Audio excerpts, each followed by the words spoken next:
I lampadari che oscillano, i libri che cadono, gli allarmi che suonano, la terra trema ancora. Oddio! Oddio!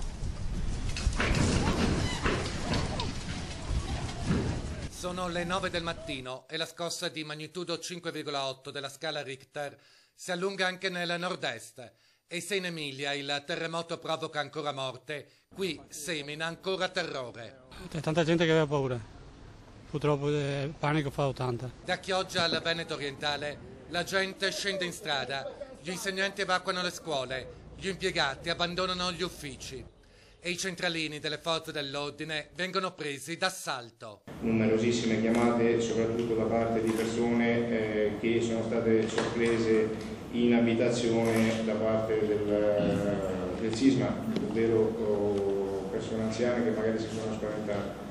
Minuto dopo minuto la paura passa e fortunatamente, almeno qui nel veneziano, si contano soltanto i danni. Edifici lesionati, camini crollati, cornicioni caduti.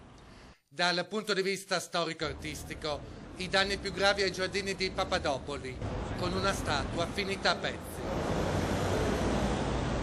Nel pomeriggio un'altra scossa di forte intensità.